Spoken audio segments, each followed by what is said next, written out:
Loving you is fun.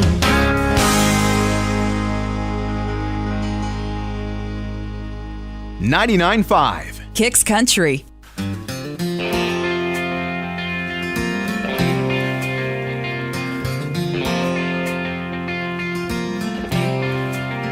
Inflatable pool full of dad's hot air. Well, I was 3 years old, splashing everywhere. Welcome to another edition of The Good Outdoors on 99.5 Kicks Country with Steve, Daryl, and Ronnie. It's everything about the outdoors. Take it away, guys. Hey, good morning. Welcome to the Good Outdoors radio show. I'm a little bit can't talk this morning. I'm getting a cold or something. I don't know what's going on. Sinus drainage, probably. Yeah, sinus drainage, something. I don't know what it is. Don't really feel bad. Just got it all stopped up in my head and all. So I'm going to be a little different this morning, sounding on the radio probably. Yeah, that's probably what it is. That sinus drainage, man. It'll get you. That's what was getting me here a few weeks back. So that time of the year, like cold and warm. Then we were out in the rain the other day too. Probably didn't help you any. No, I didn't. I was sitting there. I thought I wasn't going to get wet. I had my rain suit on, but evidently my rain suit doesn't work as well as it should because wherever I sat, it just leaked right on through it. My butt was wet. My back was wet. Nothing worse when it sneaks through them cracks, and it will. It dang sure yes, will. Sir, it will. Good football game on last night, Central Michigan, and I can't even remember who it was now. But that was good, though. Yeah, it was. It went down to the wire. Very, very questionable decisions there at the end.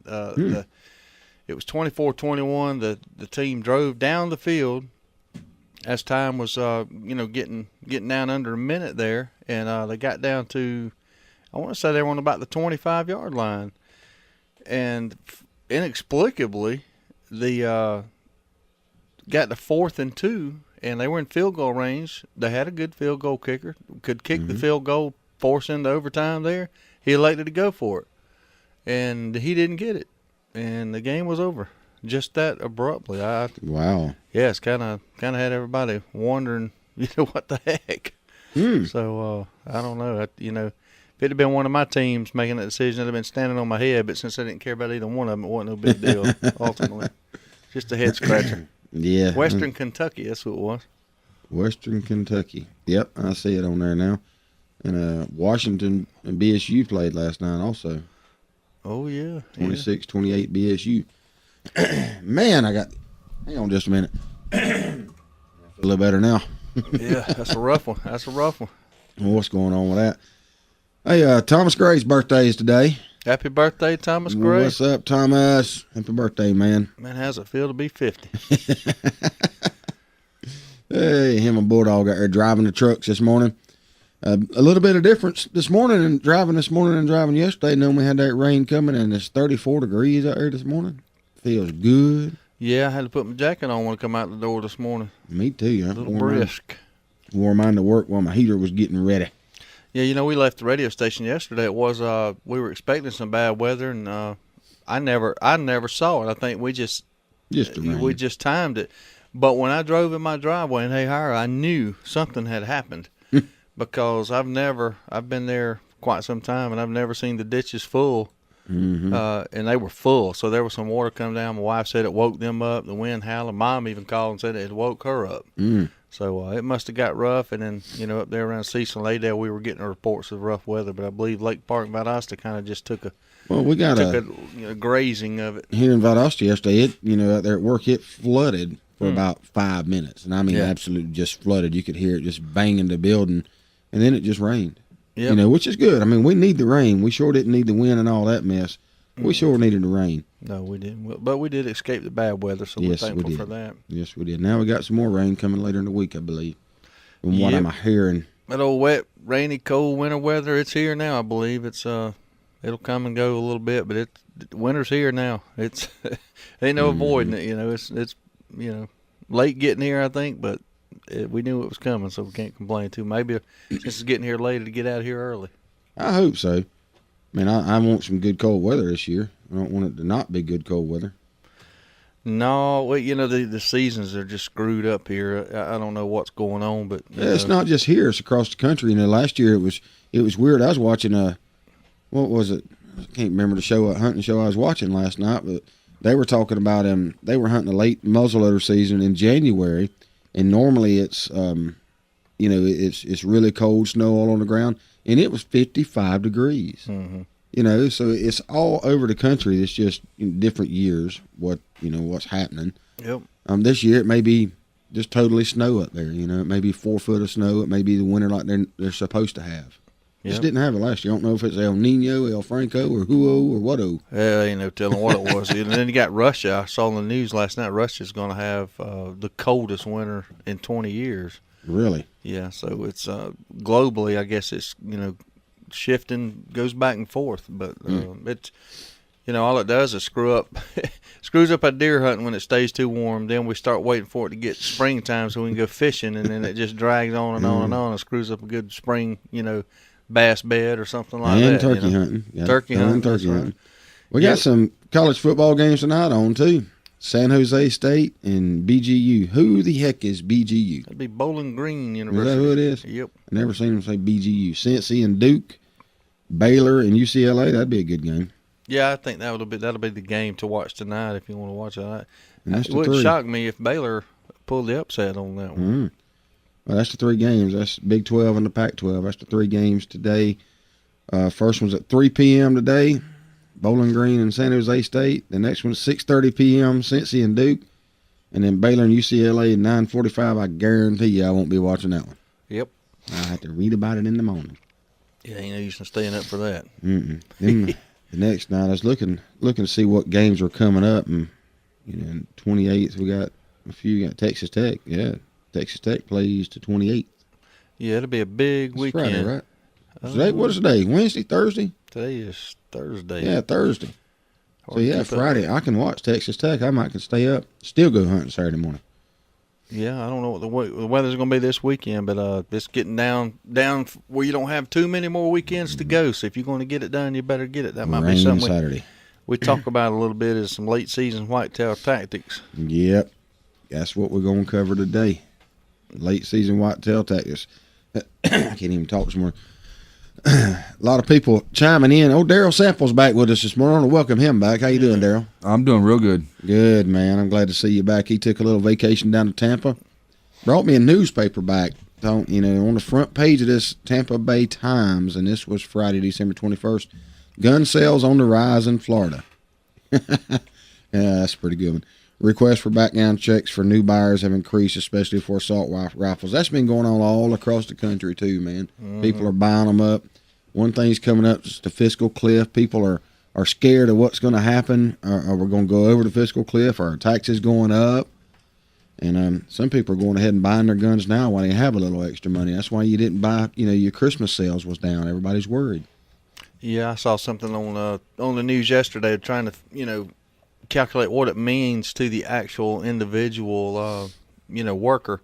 The average person that makes $40,000 a year, it's going to cost them $200, a little over $200 a month out of their paycheck.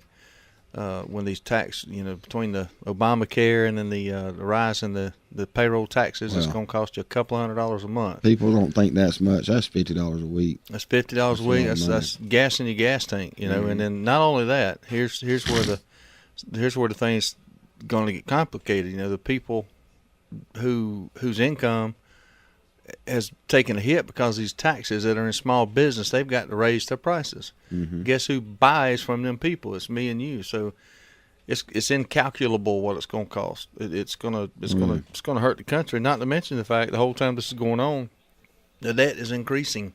We have to borrow $4 billion a day. 40 cents of every dollar. Yeah, $4 billion a day is what we're borrowing every day just to keep the government open. That's insane. That is insane. It's a terrible topic when you think about it because you got to cut. You got to cut deep. You got to cut everywhere. People don't realize how bad it is, and to fix the problem, it's going to hurt.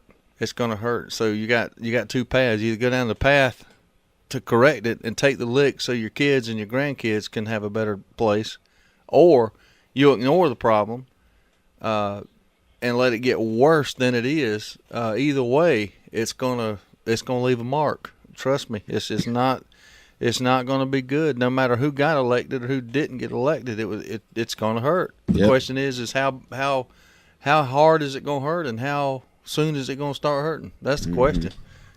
You know, I'll tell you. You take $50 out of my paycheck, and I'm going to feel it every single week. Oh, you can't. And most of us out there are. Yeah. You know, I want to do my part. I want to help the country get back on track. But you know, why is it always increase your taxes? Yep. Always. Why was America founded? To get away from taxes. Yep. As you know, I get aggravated. I tell you, it's a spending problem. Everybody knows it. I mean, I think even the Democrats know, or the liberals, or the people like that. I think they know that it's a spending problem. The question is, you know, if I woke up one morning and all of a sudden I was a Democrat, God forbid, and I decided, you know, we do have to make some cuts. Yep. Well, the problem is where do you cut it? Okay. That you're going to make somebody mad. If you cut money out of the Department of Defense, they're going to be mad. We may lose Moody Air Force Base, you know. Yeah. If you cut entitlements, then all the elderly that get Social Security, if you cut it out of the current ones, they get a decrease in pay. They're going to be mad. If you cut the welfare and the food assistance down, if you cut the you know, education, everybody's going to get mad. If you cut you know, support for veterans, people are going to get mad. You know, there's you know, the parks. We were talking about Reed Bingham State Park. If you start cutting out federal funding for parks, people are going to get mad that enjoy the parks. People's going to get mad no matter what you do. That's exactly right. So the question is where do you cut? You know, I'm glad I'm not a politician, because you got to answer to the people that put you in the office. That's where they need to cut. That's one place they need to cut. You know, they need to cut pensions for life. You know, on the doggone senators and congressmen up there, they get pensions for life. I don't understand they need to cut it, but you know, people talk about that. But if you took all the senator's salary, it runs the government for 6 hours. Yeah, literally 6 hours. You know, so. But if we'd have done it 20 years ago. Well, we needed to cut a lot 20 years ago, but we're not going to solve those problems. But we are going to take a break. We'll be right back on the Good Outdoors. Everyone knows that Eagle Auto Repair in Lake Park, Georgia is the best place to get your vehicle back in shape and keep it there. But did you know they're also a certified U-Haul provider? That's right. If you are moving somewhere or pulling a car or truck and need help, Eagle Auto Repair can hook you up. No matter if it's local or long distance, we've got you covered. Might as well leave your car for service while you move. That's multitasking. Eagle Auto Repair, 321 Lakes Boulevard in beautiful Lake Park, Georgia. Stop by or give Ronnie a call at 229-559-1999. We're running out of time. We're drawing the line. This is our battle cry. Huntin' is Good TV is an action-packed hunting show with a mission to secure our hunting heritage. Join Steve Nichols, Trey Weatherington, and Neil Armati each week as they hunt across the U.S. and Canada with pro athletes, actors, wounded warriors, kids, and regular old Joes who know hunting is good. Huntin' is Good TV airs on Pursuit Channel and is available on Dish Network Channel 240 and DirecTV Channel 604. For more info, visit huntingisgoodtv.com and follow on Facebook at facebook.com/HIG TV show. You can also use your high-speed internet connection to watch online by logging on to filmon.com at the airtimes posted on our website. And remember, hunting is good. This is our battle cry.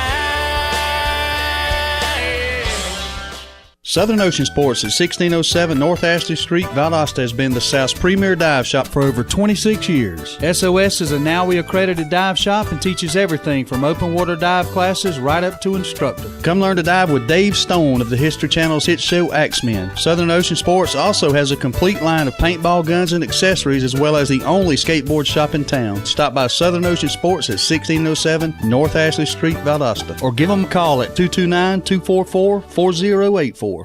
Crystal River Seafood, located at 958 North St. Augustine Road, is simply described as the best fresh seafood in South Georgia. Fresh is the key word here. No matter what you crave, from shrimp to fish, grilled to fried, Crystal River Seafood has it all. The service is second to none, and the atmosphere is typical Southern hospitality. So if you want to treat yourself to a fine, fresh seafood dinner with the family or enjoy a nice lunch special, it's Crystal River Seafood in Valdosta, Georgia, just down from Tractor Supply on North St. Augustine Road. So you need a car, truck, or SUV? Look no further than Midway Auto Emporium at 4189 Bemis Road, Valdosta, Georgia. Cameron and Melissa Tucker has been serving the Valdosta area for over 7 years now. They are a family-owned and operated local business with hometown values and still believe in handshake deals. With a great selection of used cars, trucks, and SUVs, with a Carfax report on every one of them, along with bank financing at all credit levels and interest rates as low as 1.85% with approved credit. 4189 Bemis Road, or visit their website at midwayautoemporium.com. It's the Good Outdoors on 99.5 Kicks Country. Now, let's get back to the fun, talking about everything to do with the outdoors with Steve, Daryl, and Ronnie. Yeah, welcome back. You know, there's something I found on the internet this morning that really just ticks me off. I guess it's just me. I don't know. But Los Angeles had another gun buyback yesterday. They gave gift cards in exchange for guns. People turned in their guns. Man, I didn't know that. You know, if the criminals are going to turn in their guns, that's a good thing. Yeah, but you think any of the criminals are going in and turning in the guns? I don't think so. No. They gave a $200 grocery store gift card, and this is what ticks me off about the media right here, the way they word this, because you know this is not true. But $200 grocery store gift card to people who turned in an automatic weapon. You know, it should read semi-automatic, not automatic, because there's very few automatic weapons out there. I don't think you're going to walk away with that gift card if you show up with automatic. No, you will not. They're going to lock you up. Yeah. And a $100 gift card to those who provided a handgun, rifle, or shotgun. And it's been going on since 2009. And they got over 1,600 firearms, you know, in two places. I don't like, you know, Reba McEntire used to do it all the time. You could come to one of her concerts if you brought and turned in a gun. Free ticket. Right. Bring a gun to the concert, man. Way to go. Free ticket, you know. That just don't make sense. I'm going to give $100 just one time I can eat. Mm-hmm. That gun I can keep eating and eating and eating. What gets me is on the gun buyback. You know, if they're giving away a $100 gift card or $200 gift card, all they're getting is junk. Because if the thing was worth more than $200, I mean, they're gonna sell it. Yeah, if it was a good, decent shotgun, automatic shotgun, it's probably worth more than $100. You know? That's right. So I don't really care if they want to do a gun buyback. But like you said, I mean, you may get some drug heads that has some guns that could be violent. Mm-hmm. One of the very few. I try to keep an open mind, and it's hard. You know, when you enjoy the outdoors, you believe in the Second Amendment. I try to listen to the other side, listen to the reason. You know, one of the things that aggravates me is what you just touched on, the definition between of an assault weapon and then of course an automatic versus semi-automatic. They're always screwing that up, but. One thing that did kind of, I didn't complete my thought process before I was on to the next thing, but a caller or someone on a TV show commented that, let's say you and I bought some AR-15 guns, they were going out, and later in life, we're 90 years old, we're about to die, we leave those guns back to our children who may go off the deep end, God forbid, and take that weapon and go create, destruction.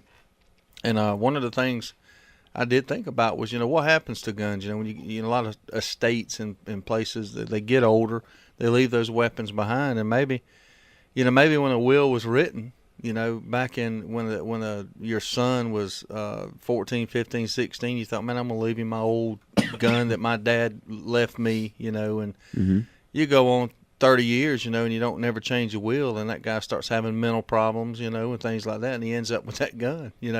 It did start making me think, how can you prevent, guns getting passed down within your family to people who are not worthy of having a gun or never been around it, maybe. I don't know. It's there's the point of it. There's not a perfect solution to anything. It's just like a car. You leave a a hot rod car, you suddenly die, and you leave it to a 16-year-old kid. A Corvette gets out there and screams up and down the road and kills somebody. The world is not perfect, and you're gonna have to live with some inherent danger, in the world. So. Oh yeah, I mean the world is by no means is the world perfect. That's just like your locks. That when you get a DUI, sometimes they'll put a lock on your car to where you can't drive it. That don't mean you can't drive another car. Yeah. So I mean it's not a perfect world. You can't do one thing to solve every issue out there. It takes a little common sense, and it takes people working together on it. Yep. To solve problems. One person can't solve the problems of the world. President Obama, he can't solve the problems of the United States. No one person can do it. Takes a collective effort, and we got to all work together. I do have one more article I want to cover here. A group offers weapons training for Utah teachers. More than 200 Utah teachers are expected to pack a convention hall on Thursday for 6 hours of concealed weapons training as organizers seek to arm more educators in the aftermath of the shooting. I think that's a good thing. I mean, I thought long and hard on this, and I think it's a good thing. I think we should arm some teachers, educators. It doesn't have to just be teachers, educators within the buildings. I think is it a good thing. I support it.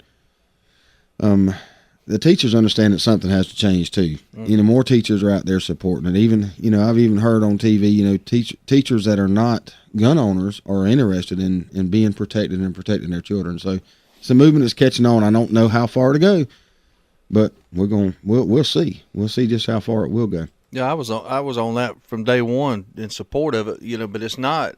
The reason I'm in support of arming the teachers is not literally because the people have the guns to defend themselves. It's the fact that the criminals out there, if they know that the teachers are armed or the administration's armed, they're going to be less likely to go in there. You saw this whole hoopla.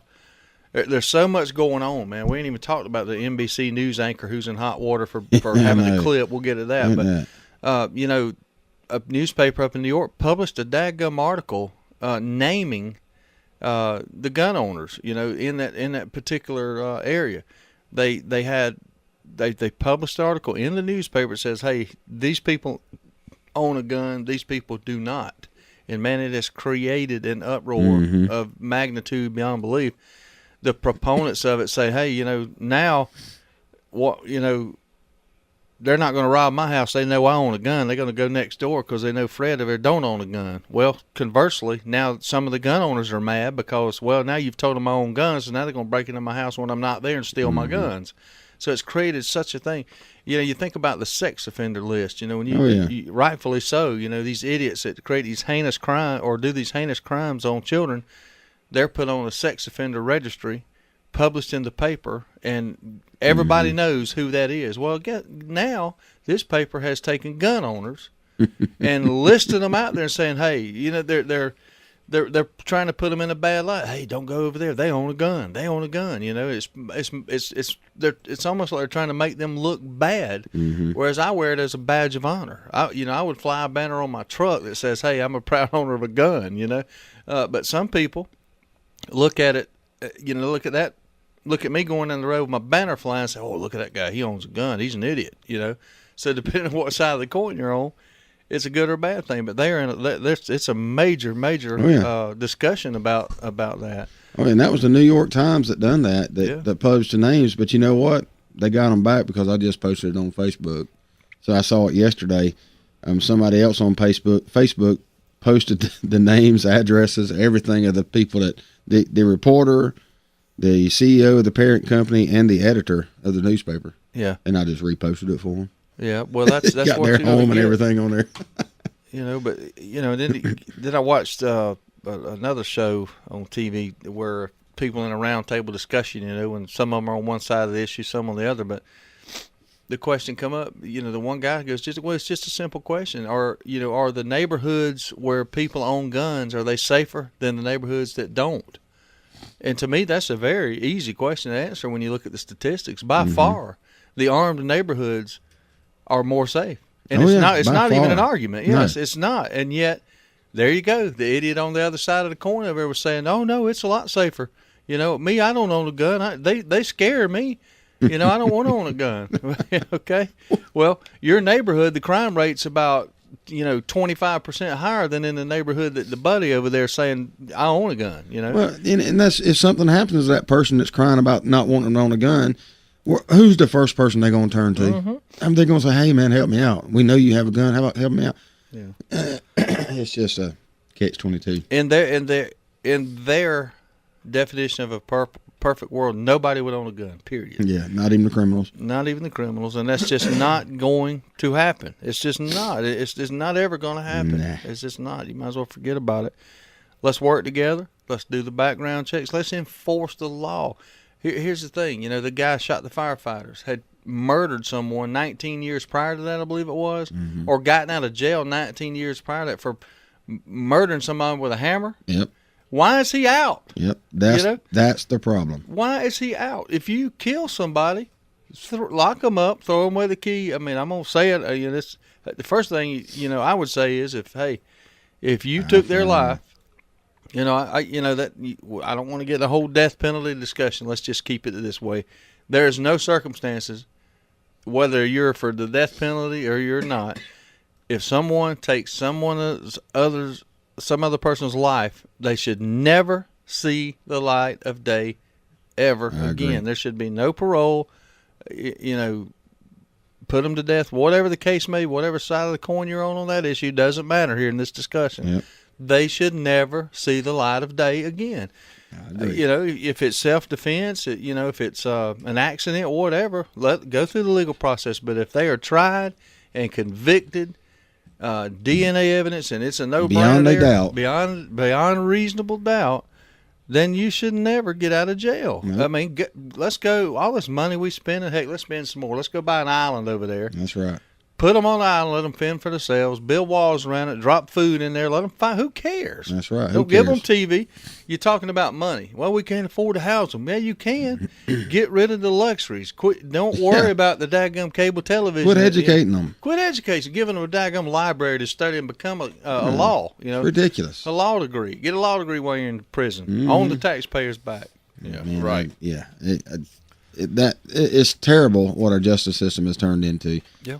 I think it's Arizona, the Sheriff Arapai. Yeah. I think. Yeah. And he runs his like it's supposed to be. They're after him all the doggone time, the federal government is. Yeah.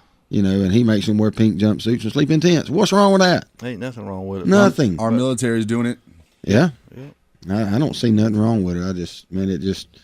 It aggravates me because of what our justice system has turned into. A prison is not a prison anymore. It's just a vacation at times. Federal prison is even more of a vacation than that. They get weekend furloughs in federal prison. Conjugal visits. Yeah, what the heck is that? Yeah, it's not it's bad. If you and I got our freedom taken away and we got locked up in jail, that'd be bad on us. But some people, it's just not a deterrent. Hey, when we come back, we're going to talk about a big old Alberta grizzly that was killed several years ago. Thanks for listening. We're going to take a break, guys. Drop by Bailey's Custom Meats at 1646 Clay Road in Valdosta and fill your freezer with the finest meats around. We will custom cut your steaks any way you want them. If it's not what you like, just tell us and we'll recut. This Friday and Saturday, we are selling bone-in New York strips for $4.99 a pound. We also have the Pick 5 for $19.99. Don't forget, we also process your deer that you take into Good Outdoors. Just quarter it and put it in the cooler. Hamburger, cube steak, or sausage, however you want it. Come by and see Mike and the gang at Bailey's Custom Meats today. We sell the meats your mama raised you on.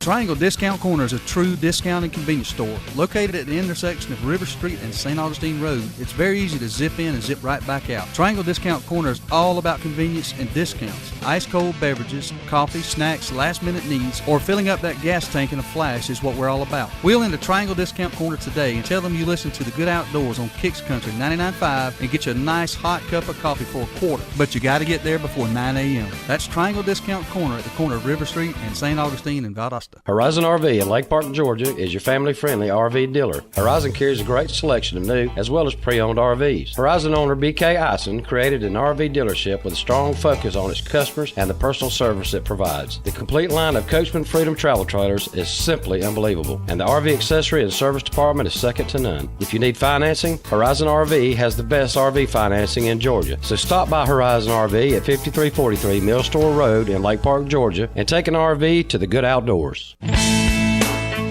Hey, Dad? Yes, Dawson?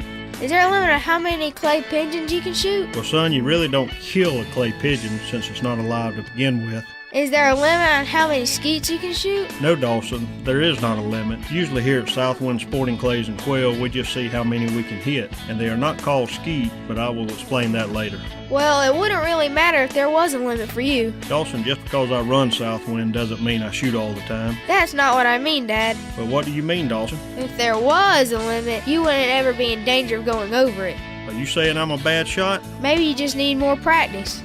Come see us today at Southwind Sporting Clays and Quail on the Quitman Highway just past the river in Brooks County, or visit our website at southwindclaysandquail.com for more information on quail hunts or rifle and pistol range or sporting clays. You missed again, Dad. Okay, son, let's keep moving.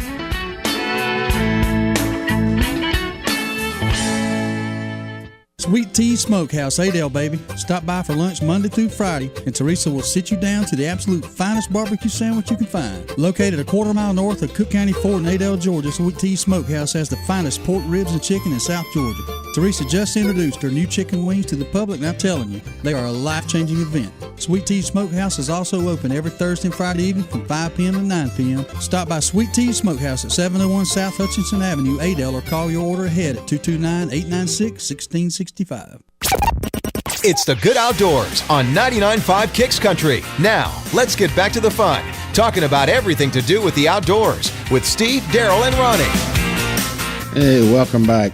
There's been a story circulating around the internet, Facebook, past couple of years. I see it, it seems to pop up all the time about this huge grizzly bear that was killed. And they say, there's stories and rumors out there that it was killed charging this hunter and things like that. And it shows these giant claws. Well, actually found the real story on this on Outdoor Life magazine, and he is just as big as they say. I mean, he's Pope and Young scored like 20th on the all-time list, but he was actually killed by a hunter, and it was killed in Alaska, not Canada. It was a brown bear killed in Alaska, and the bear is phenomenal. I mean, it's absolutely huge.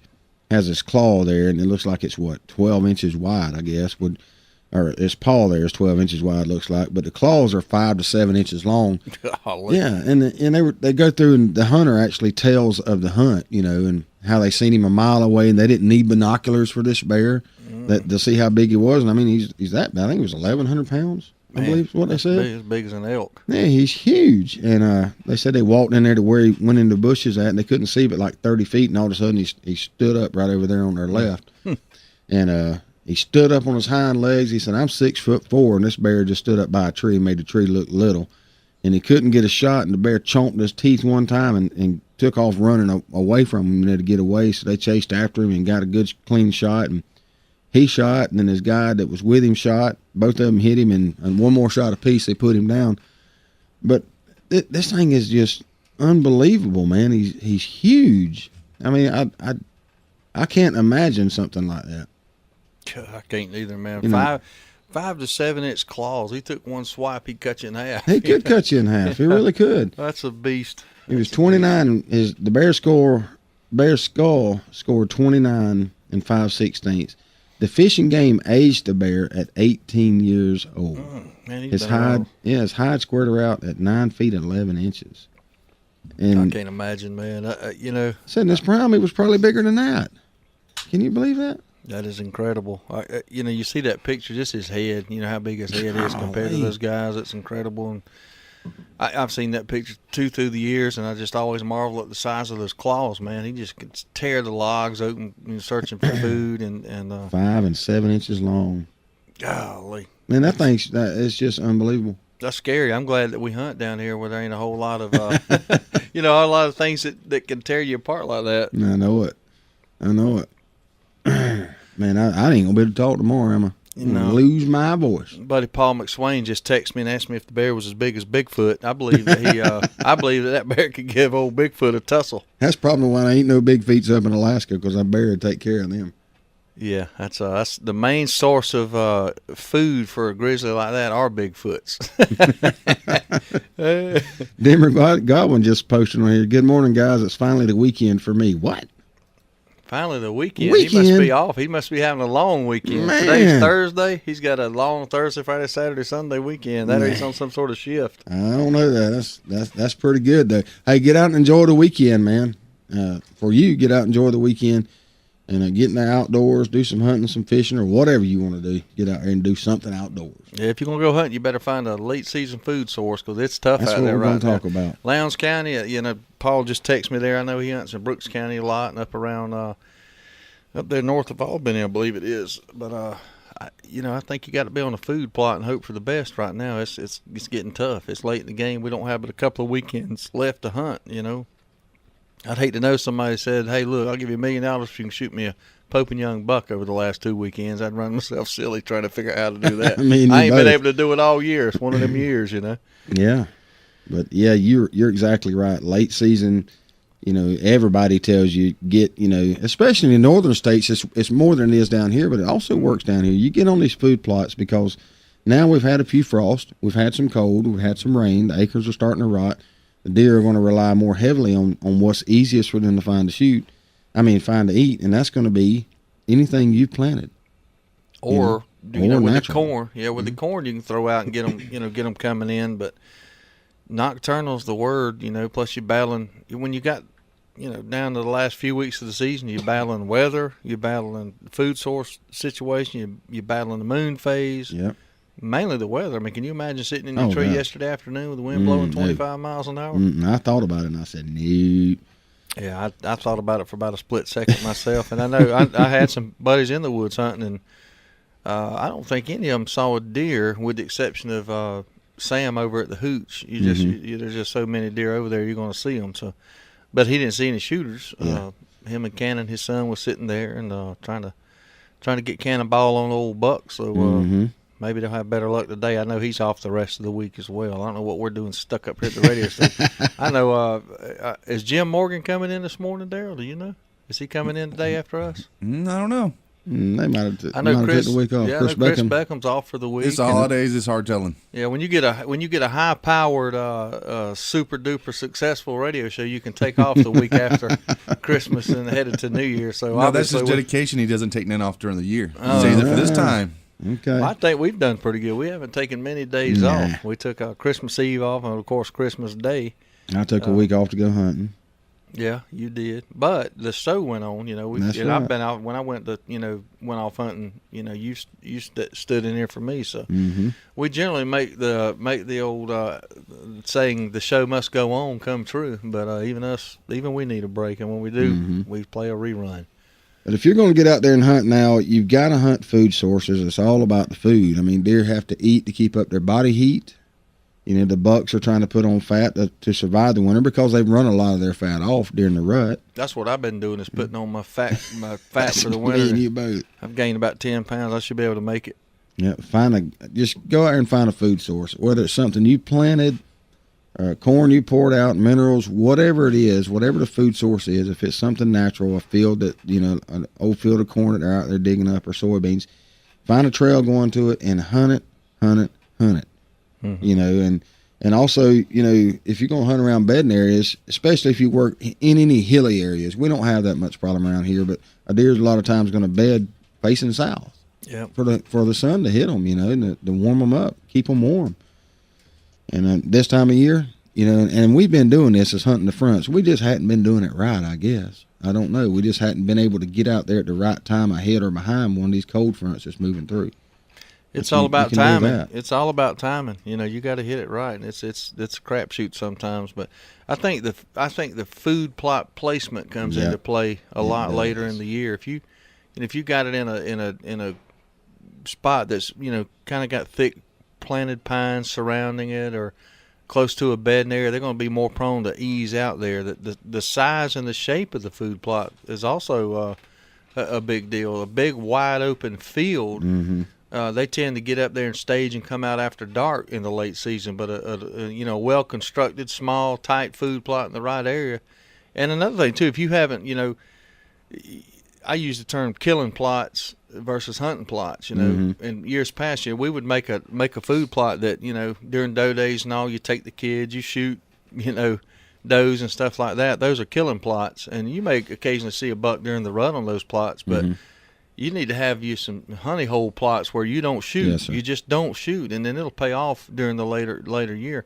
I got friends that have plots that they don't even set foot into until the last 2 or 3 weeks of the season. It's fresh. You know, the deer aren't used to, you know, you come and going. Ain't been a lot of sin in there, and they just don't bother them. You know, and you know, we found a plot at your place the other day that just for whatever reason the members of the club have shied away from. You know, and it's had, you know, good activity in it. And that's right. And well, matter of fact, you killed a doe on it, and it's right there in the middle of the place. It's a popular stand, but just for whatever reason hadn't been hunted. Hadn't been hunted, so you sat there and were able to take a doe there and pad the freezer a little bit. Yeah, and other stands have been hunted, you know, that tend in the past weren't that good, but this year they've showed to be better stands. Yep. But that's also has to do with more people hunting them at a given time. So. Oh yeah. The more you hunt it, the more the odds are higher that you're going to see a deer. Somebody sees a good deer there, and other people's going to hunt it too. You know, with open stands. And, yep, that's right. You know, that one stand that y'all have there seems to get. You know, everybody wants to hunt it.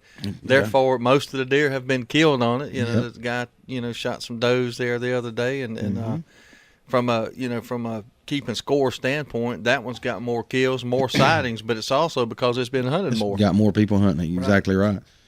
And yeah, you've got to. I love hunting this time of year, late in the season. I like to hunt, like you were touching on earlier, these smaller food plots, maybe 1 or 2 hair widths wide, right on the edge of some thick cover. If you want that buck to step out. Yep. You know, and he will step out in these other ones. You know, especially during the rut, these old big wide open areas, but. This time of year, if you hunt them more enclosed ones, you're more likely to see that big buck step out into them because he has more cover, more access to cover. Well, I know I sat there in the rain with you the other day, and I thought any minute in that old foggy haze, that big boy was going to slip out there and get him a little snack there before the other front come through, but didn't happen.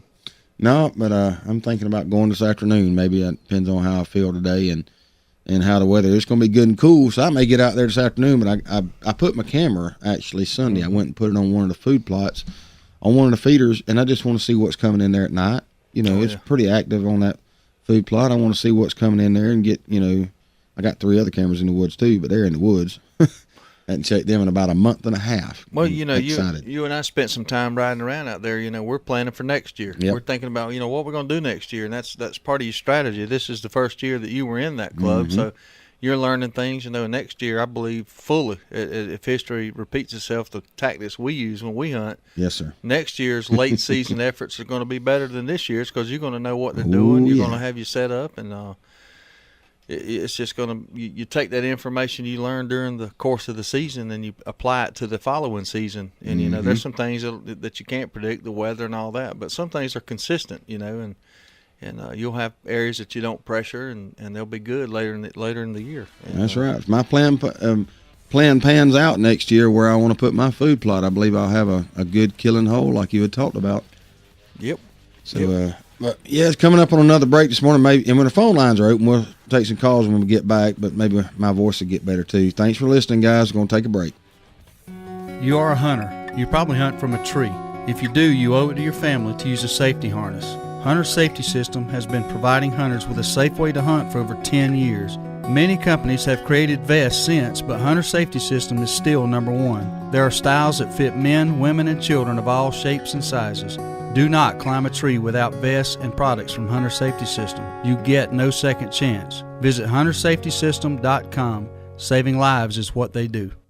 Service. It's a very simple word, but you'd think it's French. At Deep South Sanitation, our service will never be questioned. We are there when we say we'll be there. If there's a couple extra bags by the can, we pick it up. Deep South Sanitation don't care if the lid won't close. All the more reason to dump it. If you're elderly or disabled, the Deep South Sanitation team will get your can, dump it, and put it back. If trash blew out, we don't leave it, we pick it up. Keep the money you pay for sanitation services local by supporting Deep South Sanitation, a locally owned business. Call Carrie Scarborough today at Deep South Sanitation, 229-559-0200. White Brothers Auto Supply is South Georgia's auto parts headquarters, located at 1106 West Hill Avenue in Valdosta, Georgia. White Brothers can cover the smallest auto part need right up to a replacement engine or transmission. Serving Valdosta with an enormous auto parts inventory, you can rest assured that White Brothers has what you need, no matter if you're a do-it-yourselfer or an automotive professional. White Brothers has the right part at the right price. Stop by 1106 West Hill Avenue in Valdosta or call 229-244-8773 for all your auto part needs. Hey guys, you want to win a free hunting or fishing trip? Well, it's easy. Just like us on Facebook. That's right. Like us on Facebook at The Good Outdoors with a Z. Each month we will draw a name on air and enter it in the grand prize drawing to be held December 21st, just in time for Christmas. The winner will be announced on air and can have his or her choice of a hunting or fishing trip, all expenses paid. And I hope you're not camera shy, because it just might be filmed for the Hunt is Good TV show. Now remember, you have to like us on Facebook at The Good Outdoors. With a Z. That's right, The Good Outdoors with a Z. Here we go again. Every time there's a food plot to be planted, Daryl's nowhere to be found. You see him, Ronnie? He's probably in the truck eating a dang sandwich. I'm sitting right here by this tree and they don't even see me. Man, that Real Tree AP was designed to blend hunters with their surroundings, not hide them when it's time to work. I'm so hidden the scooters can't even find me. Okay, Daryl, come on. We got to get this stuff planted. What's that? Hey, stop it. Real Tree. It's so real, a coyote might pee on it. Serves you right, you slacker.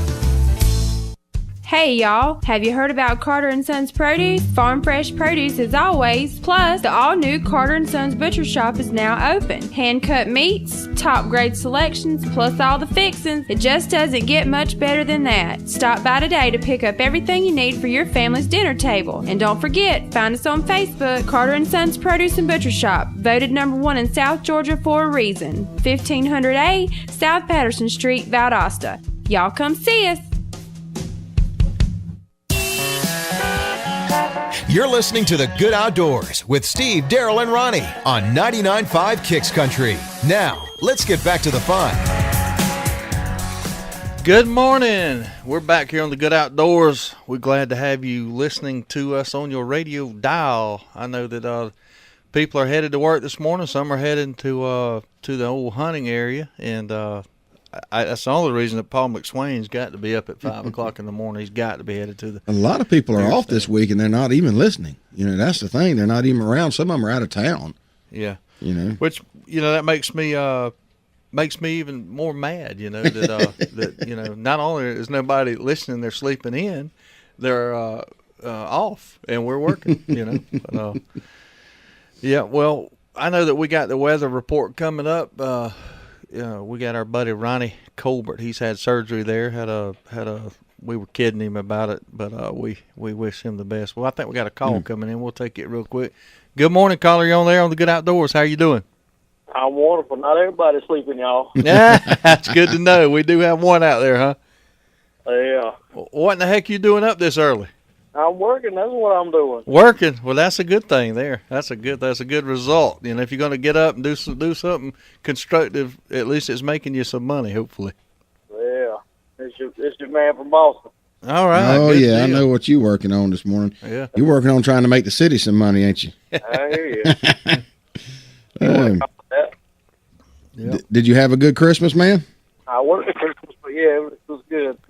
Watching my kids get up and enjoy Christmas. Yeah. What's better than that? I can't think of nothing. I can't either. Yeah. Usually I get at least a pair of underwear, a pair of socks. I didn't even get that this year. I got the pack of socks. I didn't find underwear yet.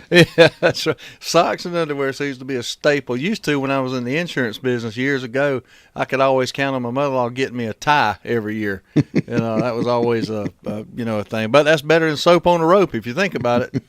Yeah. You got the holy jeans. I got the holy underwear. That's right. Hey, you're just getting broke in and getting right when you start getting little holes in them there. I told Michelle a couple of weeks ago I needed some new underwear, and I don't think I could wait till Christmas. She said, "Why?" I said, "Have you looked at them lately?" I said, "They've been washed too many times." Yeah. So she went and bought me some. I got an early Christmas present. Did y'all enjoy y'all's Christmas? We did. Man. We did. We ate a lot. We got together there, me and Daryl, with all of our families at my mom's house. It's always a good time. There's so many of us packed into one little room. Oh, boy, now that was an experience in itself. It's a hair-raising experience, no doubt. I didn't even count how many people was there. I don't know if I can count that high. No, you don't have enough fingers and toes to get that high. Wow. We had a good time though, brother. I mean, it was family and friends and fellowship. That's what it's all about. And the kids had a great time. Got up Christmas morning and opened gifts, and just had fun. Had plenty to eat. Yeah. That's good. I had to work the whole Christmas. Oh, boy. Well, we appreciate what you do, Yes, man. sir. If it wasn't for people like you getting up and working on them days, it'd be tough, going in there and trying to turn the water on and no water if you live in the city and, things like that. So we do appreciate what you do for us. Yeah, well, I appreciate y'all giving me something to listen to in the morning. Good deal. You think of something you want us to talk about, man, feel free to holler at us and let us know if you want to know. Got any questions? Because I got the internet. If I don't know it, I got the internet. Y'all need to get the Robertsons on the show. Oh, yeah. Well, I wish we could, but I think that, and they will. They'll call in. I'll see them. I'm going to the Archery Trade Association show up in Louisville, Kentucky, here in a couple of weeks. They're actually supposed to come by and do a little promo for our hunting show at our booth at ATA. So maybe I can get Willie or Cy or Phil or somebody to call in the radio station one morning. They go duck hunting. Oh, yeah. Yeah, they're an hour behind, though, but still. We need to get some psychology on here. Yeah. Ain't nothing wrong with some psychology. I tell you what, those guys, they do a lot for our industry, and most everybody in the industry is appreciative. But they're good Christian guys. Willie, matter of fact, if the story is right, I think all of them have been to seminary or at least took religious classes. So good guys. Yes, sir. They make me happy. Yep. We appreciate you calling in, man. Be careful today, okay? All right, y'all take care. Thanks, man. Thank you. Yeah, buddy. Yeah, the Duck Dynasty, man, it is insane. The kind of response it's gotten when they moved to A&E. Everybody in the hunting industry is like, man, what are they doing? We were wondering. Everybody in the hunting industry is wanting to move to A&E. Now everybody's wanting to move to A&E. You got that right. I mean, it's all about eyeballs, and what they have been able to do is get outside just to hunting, and they hardly ever kill a duck anymore. It's all about their lifestyle, and reality. It's reality. It is a reality show, and that they've transcended and jumped that line there. Kind of like we're never, our hunting show is not ever going to be seen. Oh no, in its current format.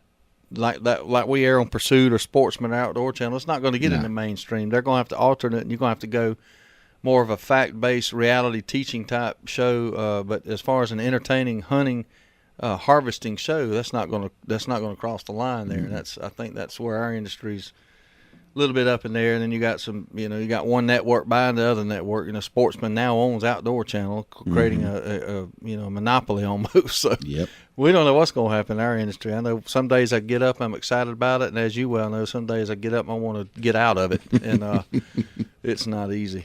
Not easy. Well, speaking of Ronnie, yesterday I was at work and Ronnie texted me. He said, "What are you doing?" As Michelle asked me when Michelle was coming back, and I said, "Supposedly Thursday." He said, "What are you doing for dinner tonight?"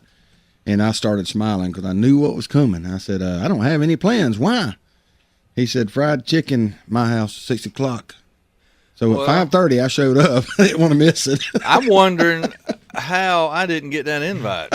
I talked to him yesterday, and I was concerned. I'd been needling him a little bit about having his, sex change surgery, and calling him Veronica and all that. But I said, well, I better call him up, make sure he's okay. And he told me, he's getting along there. Told me that they, they went in there to repair, I think, one hernia, and they found three, but it was one-stop shopping. They got them all done, and he's recovering. He's sore, but he's going to make it. And now I hear that he had had Angie. I know Ronnie didn't do it, but had Angie fried some fried chicken. Son, and let me tell you, I don't want to hear it. I'm going to tell everybody else about it. Turn his earphones off. Man, she cooked up some fried chicken, some breast, and some legs last night, and I pigged out. She had some rice and gravy and some lima beans.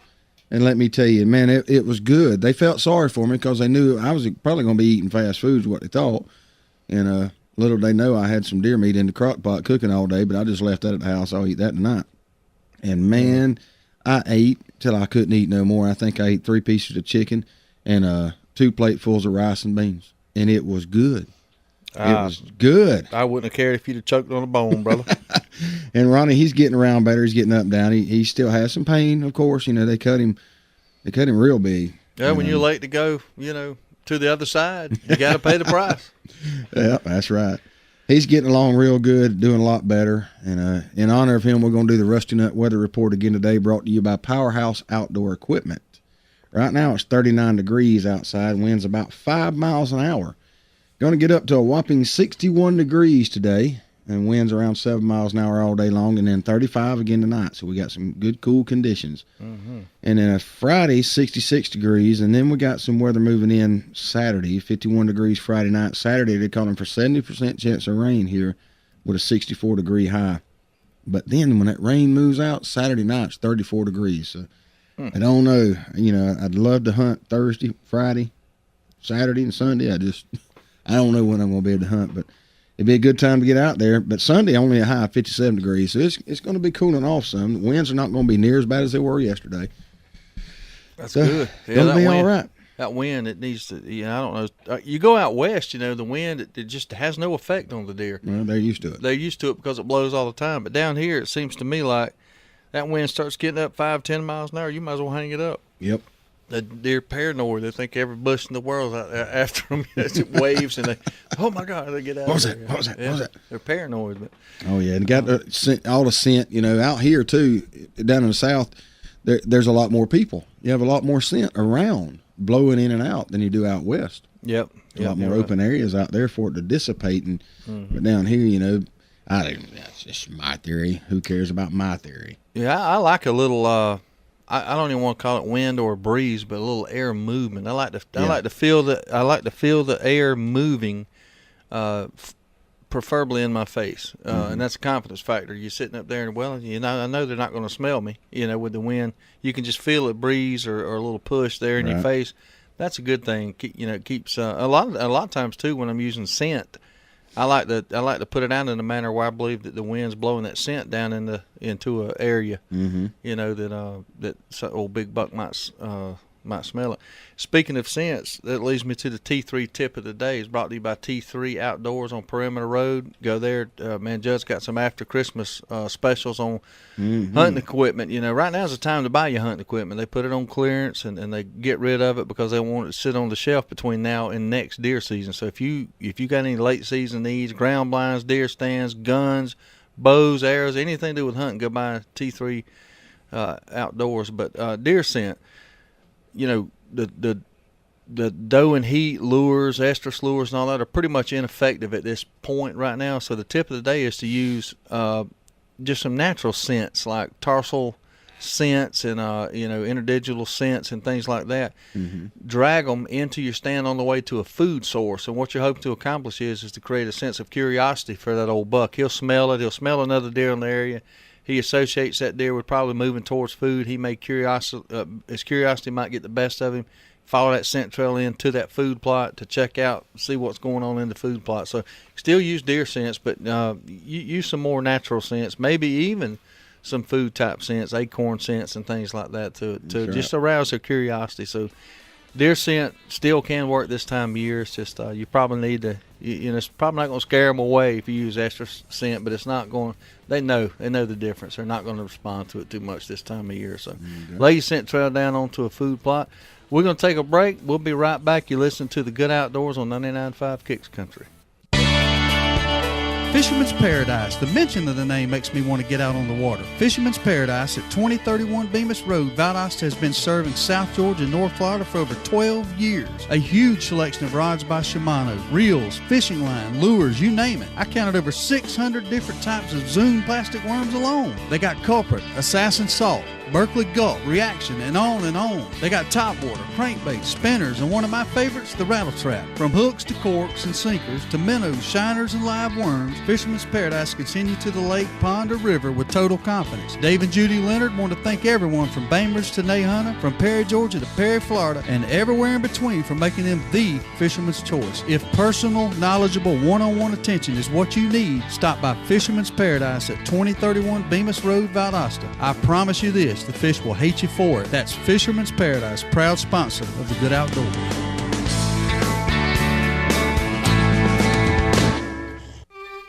Steve, what's wrong? Why are you crying? Man, I've been unfaithful. I found someone else. Dude, what were you thinking? Does she know?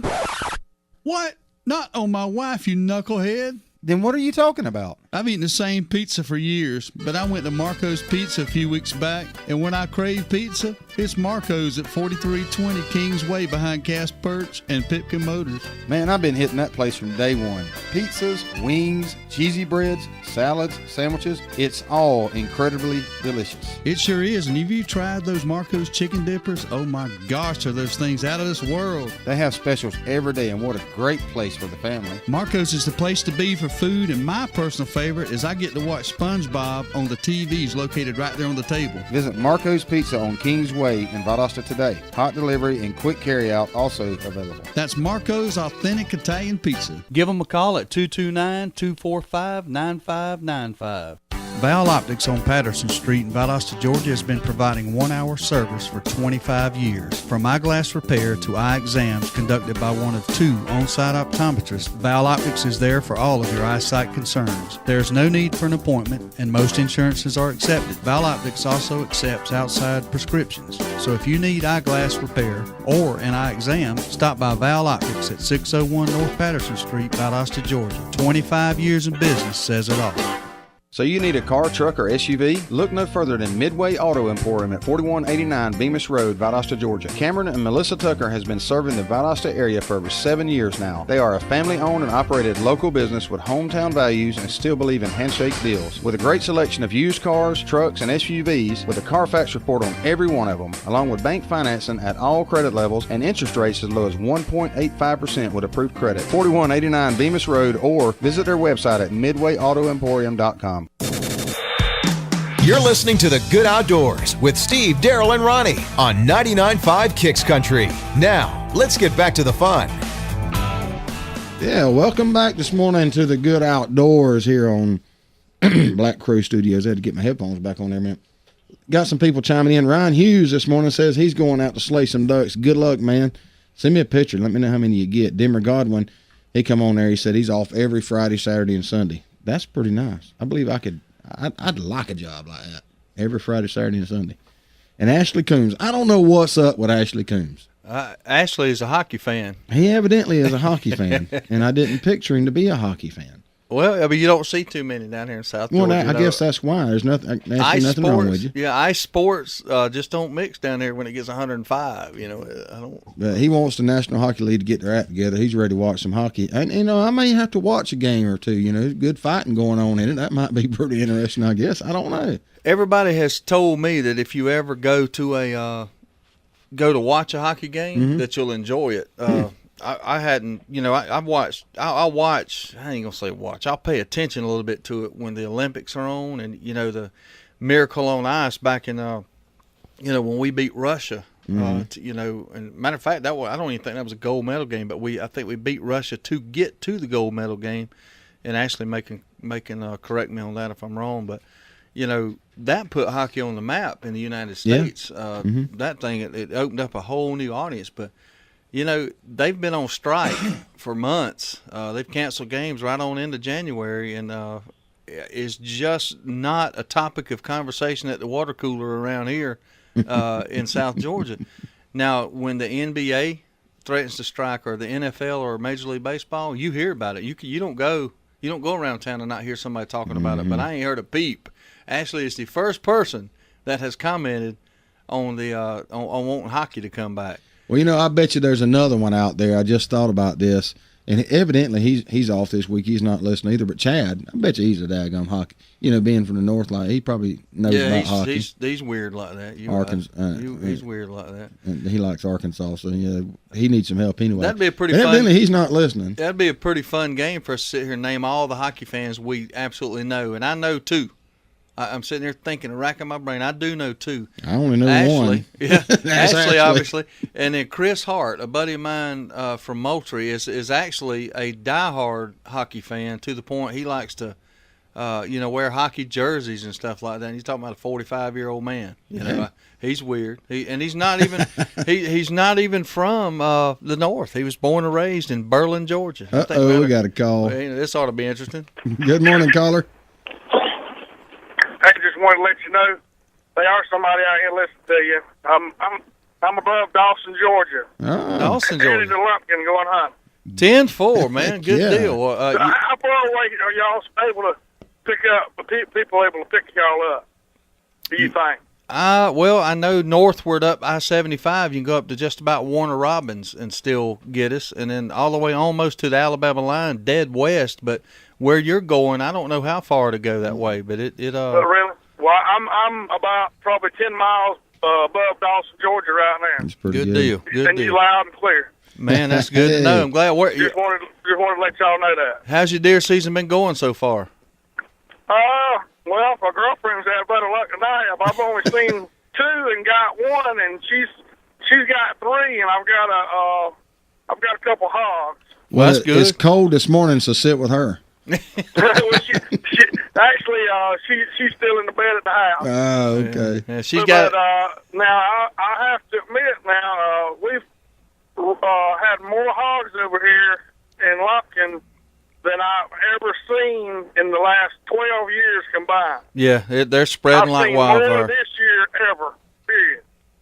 Wow. Yep. You can't. I mean, we're talking 5 to 10 at the time. Yeah. And I've never seen but 1 or 2 hogs, period, at the time, and now they 10 to 15 at the time. Spreading bad, man. They're getting worse and worse. Yeah, there's only But 2. that's why where I'm sitting, I haven't been able to see any deer.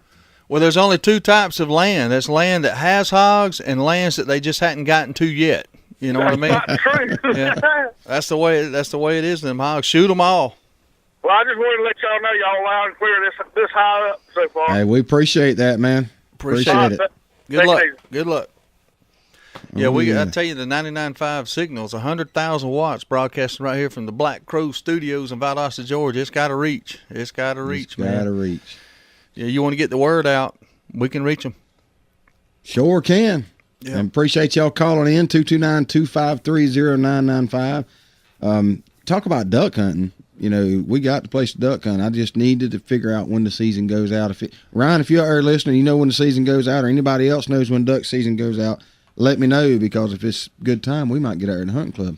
Yeah, we talked about it yesterday. I counted them. You know, you made fun of me counting them, making notches and making marks and all, but I counted them, 138 of them flying in there, at the shooting time, and then that don't account that I probably saw 50 or 60 that left out of there, when I got out of there. But we got a call coming in. Good morning, caller. You're on there on the Good Outdoors. What's going on? What's happening? Duck season goes out the 28th of January. 28. Okay, then that means we can do it without upsetting the deer season. Oh, it don't hurt him. Yeah. But no, right there where I hunt, I don't want to be duck hunting during deer season, though, Ryan. Yeah, we choosing deer over ducks is what he's saying there. But we got a place. Might have to try to set something up, maybe get a few guys out there. They sure there. Where are you headed out to this morning? Berrien County. Berrien County, gonna do a little duck hunting, huh? Yeah. Good deal. What kind of gun you shoot? I'm shooting a 12 gauge Brownie. 12 gauge Brownie. 1952 model. 1952, same year Daryl was born. Tried and true, isn't it? Works. Hey, Yeah. what size shot do you use on your ducks? Number 4, 3-inch shell. 3-inch number 4s. The reason I asked that, Trey and I were looking for some shotgun shells for his son the other day, and he ended up buying number 4s, and I told him he'd be perfectly okay with that. So we got in a little debate, but I'm glad to hear you use number 4s. It made me sound like I knew what I was talking about. It'll knock them down. Good 10-4. deal. Well, good luck, man. Knock them dead. Send us a picture. All right, see. Appreciate All it. right, bye. Oh yeah, January 28th. That's Alexis's birthday, as a matter of fact. Well, we remember that. I remember that one. We got it, man. I'm fired up now. We got it all planned out. So we got another call coming in this morning. Good morning, caller. You're on the air. Good morning, guys. I just want to let y'all know there's gals that like to go duck hunting too. Well, that's good. Good deal. So what you're saying is they allow girls to go duck hunting. There ain't no allowing to it. You just go. I hear you. All right, good deal. So you like duck hunting? Yeah. Have you been this year? No, I hadn't been this year. I've been deer hunting more this year already. That's kind of like us. We like all forms of hunting, but some take precedent, and the deer trumps a duck this time of year for us. But when that season goes out, we already looking at each other and giving each other that smile. We're going to do some duck hunting as soon as the deer season goes out. How has your deer season been? I've showed y'all pictures. This is Yep. Pam. Yeah. I've got my 8.6 points, so I hadn't been too much more since then. Yeah, that was one of them we ate. Facebook, That was too. one of them we ate that morning when you brought it in, huh? Yep. That's good. That was some good sausage there. Yeah, I'm looking at them again on Facebook here, the ones you sent me. There ain't nothing wrong with them deer. Yeah, well, y'all have a good day, and hope Ronnie gets feeling better back soon. Okay, Thanks, Pam. Thank you. All right, bye-bye. Pam Neesmith, yeah, she's an avid hunter. I ain't no doubt about that. We Yes, appreciate you listening, Pam. Be careful out there. Got another call coming in. Let's hit it. Good morning, caller. You on the Good Outdoors? Yeah, how y'all doing this morning? Good, man. Awesome. Listen, I've been listening to y'all boys a good bit. I drive to Albany every day. All right. Gotta take you off the little path a little bit, get some input, y'all's opinion on something. I'm an old coon hunter. Mm-hmm. Yes, sir. And, over the years, I've been able to pretty much coon hunt all over the Lowndes County, Brooks County, just go the whole drain and turn loose. But now it's gotten to where landowners kind of gotten a little strict, so I'm having to rely on hunting clubs and this and that and other. The question to y'all guys is does it have any effect running a coon dog at night during deer season? That's what the average deer hunter has. Well, to me that depends on if your dogs would prefer to run a coon over a deer because they're gonna jump a deer. So first of all, I want to ask you that: will yours stay on coons and not get on a deer? Well, I'm gonna be quite honest with you. I ain't gonna sit here and tell you my dogs won't run a deer. Any coon dog in any game that jumps up right in front of them. Oh yeah. But I can also say these 3 that I've got now are true. I've never caught them running a deer. I ain't gonna say they ain't, but I've never caught them running a deer. Well, but I was just wondering. I have a lot of slack on deer hunters saying, "No, stay out of there. I don't want you messing up the deer hunting, doing all this and that." I said, "Man, I got coon dogs. I ain't running deer dogs." Well, yeah, and I see what their point is, and I kind of agree with them, unfortunately. So don't get mad at me about it. But what it is the more presence of a human, dogs, or anything that a deer is not used to that's going through their area, especially if they're bedded there, if they're moving through there, it leaves that scent. It also, they hear it going on, they may see it going on, it may come right by them, scare them, hear it, smell it. So yeah, it will disturb them if I'm going hunting this morning and you were in there right all around my deer stand running coons at 3:00 in the morning. Yeah, I mean, I feel like my place might be messed up. Now I'm not a deer, but I do feel that way. Steve, what do you think? Yeah, I think it's just a disruptive nature of it. I think I don't think it's the fact that the dog is actually in there running a raccoon. It's just the disruptive timing of it in your area. The deer's going to get up, move out of there, and if you've got them coming in your food plot and this, that, and the other, it's just more mental than it is anything. It's just the activity that's a little disruptive, I think. I got you. Yeah. Well, we appreciate you. We appreciate you calling in this morning. Thanks for listening. Yeah, but just want to get y'all's opinion. All right. Appreciate it. We're coming up close to a break here. Is the reason we moseying on off the call, but we'll talk more about that. I got some opinions on it and just some commentary on it. But there's a lot of people run coons and it's a big sport. But we'll talk more about it when we come back. Thanks for listening this morning. We'll be right back on The Good Outdoors. Hey, Dad? Yes, Dawson? Is there a limit on how many clay pigeons you can shoot? Well, son, you really don't kill a clay pigeon since it's not alive to begin with. Is there a limit on how many skeets you can shoot? No, Dawson, there is not a limit. Usually here at Southwind Sporting Clays and Quail, we just see how many we can hit. And they are not called skeet, but I will explain that later.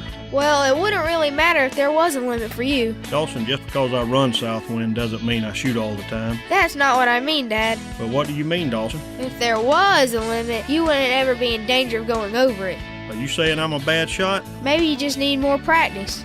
Come see us today at Southwind Sporting Clays and Quail on the Quitman Highway just past the river in Brooks County, or visit our website at southwindclaysandquail.com for more information on quail hunts or rifle and pistol range or sporting clays. You missed again, Dad. Okay, son, let's keep moving.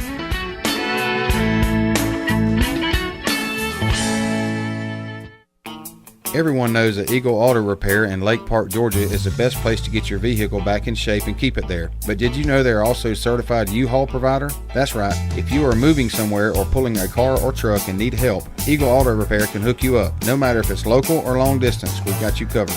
Might as well leave your car for service while you move. That's multitasking. Eagle Auto Repair, 321 Lakes Boulevard in beautiful Lake Park, Georgia. Stop by or give Ronnie a call at 229-559-1999. You did it. You bagged that trophy of a lifetime. So who you going to trust to recreate that memory? Jody Hewitt at Artistic Wildlife is the man to call. With years of experience and an attention to detail that is unmatched, Artistic Wildlife is the taxidermist for deer, turkey, ducks, fish, and even a dadgum godforsaken rattlesnake, if you're one of those crazy folks. Details on Jody's brand new Artistic Wildlife studio in Adel, Georgia will be coming soon. Give Jody a call at 229-560-3062 or visit his website at artistic-wildlife.com. We're running out of time. We're drawing the line. This is our battle cry. Huntin' is Good TV is an action-packed hunting show with a mission to secure our hunting heritage. Join Steve Nichols, Trey Weatherington, and Neil Armati each week as they hunt across the U.S. and Canada with pro athletes, actors, wounded warriors, kids, and regular old Joes who know hunting is good. Huntin' is Good TV airs on Pursuit Channel and is available on Dish Network Channel 240 and DirecTV Channel 604. For more info, visit huntingisgoodtv.com and follow on Facebook at facebook.com/HIG TV show. You can also use your high-speed internet connection to watch online by logging on to filmon.com at the airtimes posted on our website. And remember, hunting is good. This is our battle cry. It's the Good Outdoors on 99.5 Kicks Country. Now, let's get back to the fun, talking about everything to do with the outdoors with Steve, Daryl, and Ronnie. Good morning. You're back listening to the Good Outdoors. This is our wrap-up segment, getting down to the end here. It's brought to you by Southwind Sporting Clays and Quail. Out there on the Quitman Highway, just past the river on the right for all your quail hunting needs. And it's that time, man. John's going to be he's cranked up now. Cool weather's here. Them dogs are going to work. But go out there and book your quail hunt. Sporting Clays got a fine range out there to shoot. Got a rifle, pistol range to sight your gun in. And if you want to have an end-of-the-year meeting, corporate meeting, do a little planning, budget session, get out there in the Good Outdoors. He's got a great clubhouse out there. You can sit there, plenty of chairs, plenty of tables, and get there and, cook. You can get you some grills going on there, and or you can cater in some food. John can help you arrange all that too, So just give him a call. Some buddies from work went out there and shot the 5-stand course Sunday around lunchtime. And you could hear them over there popping off around. Somebody's on the firing range the other day just popping off. Yeah, somebody was exercising their time out there at Southwind. It's a great facility, and it's right here. Close, easy to get to, and you could not ask for a finer gentleman to work with. Take a kid out there, even if it's not for a birthday party. If you don't take a kid out there shooting sport and clays, man, it's fun. It's something fun to do. If you've never done it, hey, call John up and tell him, hey, I've been listening to the Good Outdoors. I'd like to get into it. He can help you. Even if you don't own a shotgun, I guarantee you John has got one out there you can borrow and see if you like the sport and get into it and help you get wade through all the the ins and outs of it and be glad to help you. We appreciate John's support on the Good Outdoors. We know that he is an outdoorsman. There ain't no doubt about that. No doubt about it.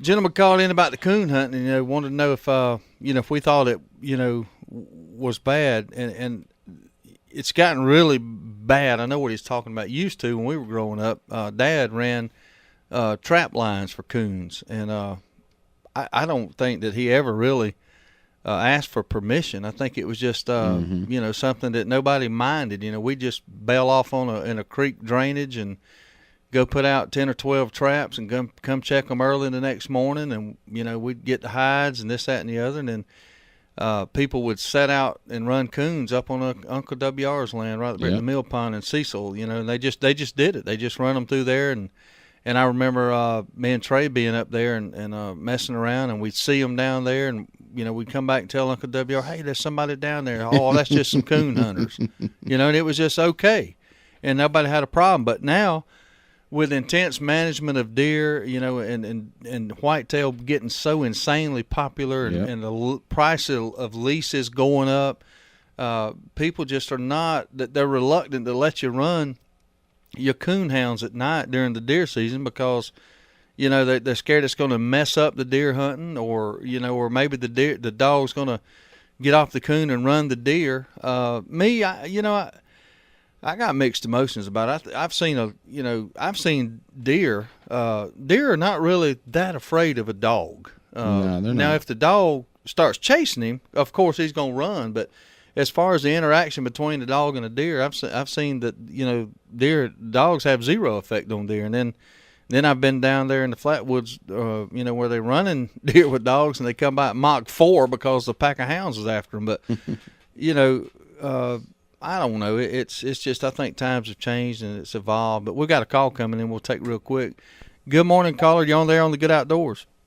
Hey, I got a simple solution for that. I've coon hunted myself back when I was younger. Yeah. How about making coon season a couple days after deer season? We ain't got to worry about it. Yeah, you're right about that. I would have no problem with that, honestly. If I owned land that I'd deer hunted on, let them. I don't mind. I wouldn't care as long as it happened after the deer season. I think you hit the nail on the head. Let them run them when deer season goes out. Let them run them for X amount of days or weeks or period of time, and then just make it to where, you know, when you're coming up during the, you know, getting closer to deer season, cut it out, you know, at a certain time. But that's right. The dead cold.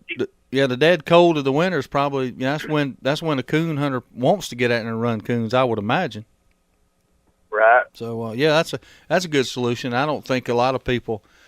I think a lot of people get a burr up their butt, so to speak, with coon hunters if they feel like they're going in there and they're doing something other than running coons. You know, if the dog jumps a deer and they shoot the deer, that's when the bad knock on the coon hunters are going to come in. But a purist who's in there just running coons, they're going to pull the dog off a deer soon as they can, because they're not after deer. They're after coons. Well, you know. I know back when I was coon hunting, you know, you had 2 or 3 people out there running the woods, and 5 or 6 dogs running the woods. That's a lot of scent being laid down in the woods when you're out there trying to deer hunt. That's right. That's exactly right. That's what Daryl alluded to earlier, and you know, that's the problem. It's not that we're anti-coon hunter. We just, you know, we like to deer hunt. We don't, you know, we put a lot of money into it, a lot of food, and you pay that big high price lease, and you don't want anything to jeopardize your success rate on the deer hunting, and that's the problem. Right. That's the problem. But appreciate you calling in. All right, man. All right, thanks. Gee, I think that's a great idea. I don't think, you know, I'd be more prone, you know, let's say about January 15th, give a 30-day period to let the coon hunters get in there and have a chance to run their coon and enjoy that sport. I think that'd be a good compromise. But I have no problem with that whatsoever. I mean, I don't have no problem with people coon hunting. I want to go coon hunting again because I know it's fun. Oh yeah. You know, so no problem with it whatsoever. I don't mind if they come into my club after deer season. Yeah, the only thing about dogs, you know, running dogs and things like that is they can't read posted signs. You know, now Jerry Clower, the old story goes is you know, they were running dogs, coon dogs at night, you know, and they're barking, all of a sudden they go silent. And he goes, man, what happened to the dogs? He goes, they're running on posted land. They knew to quit barking, you know, when they saw the posted signs, and then they start barking again. But yeah, you know, I think it's just the evolution of how serious deer hunting's become. It has. As to why, real serious. You know, people don't want any activity on their deer leash. You know, they got the food plots, they got everything, and I'm like that. I'll be honest with you. That's why it's so hard for me to join a hunting club, because you know a lot of the rules are that, you know, you have community stands, and y'all have some of this. You know, if I go in there and I find a hot buck, let's say got a good rub line, scrape line, and I start hunting it, I kind of, in my mind, I start feeling like that deer's mine, and I don't want anybody else hunting that area, and that's why I don't get along well in clubs, you know, because of that. Inside of me, you know, there's one club I was thinking about getting in years ago where they assigned you a certain area, and you know, that's okay, I guess, if you know, if it's what you want. I guess that's better than ever stand being a community stand or something. Right. But you know, if I get in my area and I find a certain deer, at least I know I can hunt him within my area. But I don't know. There's just so much of an evolution that's went on, even in the way I see things and the way I think. I just wouldn't dare shoot a 4 or 6 point no more in my life. But there was a time I probably kill, as many that would come out in the deer season. But I've thought more about it. I'll shoot I'll whack a doe in a minute, for the meat, I just don't shoot a spike 4 or 6. And, if it's not something that's going on my wall, I just don't see the need to kill it. But at the same time, if the guy next door wants to do that, hey, I support him, man, because it brings you enjoyment. You do it to it, man. I'm proud of you. If you're proud of that thing, that's all that matters. It's good. Hunting is good. But the way it's good to me and the way it's good to the next guy is different. That's right. But it's all good, and hunting is good, whether it's quail hunting, turkey hunting, coon hunting, duck hunting. We love hunting. That don't mean I hunt every single animal. I would like to. I tell you something that we could do down there at your place is get us a pack of beagles and run rabbits, because there's more rabbits down there than you can shake a stick at. You see 5 or 6 rabbits hop the road coming out every night, it seems like. But well, Ryan Hughes just chimed in about it too, and he's a big coon hunter. He says, "Does a coyote running on your property affect your stand the next morning?" Well, no, it doesn't. But a coyote doesn't. One coyote is not the same as a pack of dogs with a guy or two running behind the dogs. I'm going to tell you right now, it may or may not. I'll give you a prime example from a predator. Does it affect anything? When I was hunting with you the other day, them deer, the wind was in my face. Them deer out there in the woods, they started blowing and raising cane like something was after them. And I could not figure out why until the bobcat stepped out from right where they were at. That's right. Yes, it disrupted them deer. It ruined my hunt. That bobcat did. Now, was the bobcat going to chase the deer down? Probably not. But it did disrupt them. So a coyote coming through the area, will it mess the deer up? I've seen it. I've seen a pack of over at Gopher Plantation. That pack run every deer out of the plot when they come through. That's right. And then I've seen times when a flock of turkeys were in the food plot and a bobcat walked by and it not even bother them. So sometimes it does, sometimes it don't. Will the coon hunters run them out of the area? Sometimes they will, sometimes they won't. Right. So you just don't know. You don't know. You never know. You got to govern yourself depending on how you think or what you're trying to accomplish in your given area. Sure do. But it's a hot topic, I'm sure, and I agree. Predators don't affect it, but having a lot of scent in the woods, that's what people don't like, and that's kind of what we're touching on. I've had a great day, guys. I'm looking forward to tomorrow also. Good outdoors. Yeah, we appreciate y'all listening, man. We're here Monday through Friday from 4:30 a.m. to 6 a.m. Please check us out, support our sponsors, and we appreciate the support we get, man. It's a lot of fun getting up and doing this. We'll see you back in the morning bright and early. Toodles for Ronnie.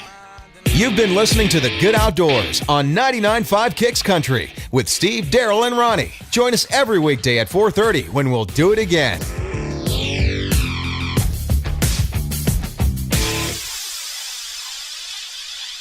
I was raised on country music. I get to listen to the music. It gets you going. Just makes me get in that mood.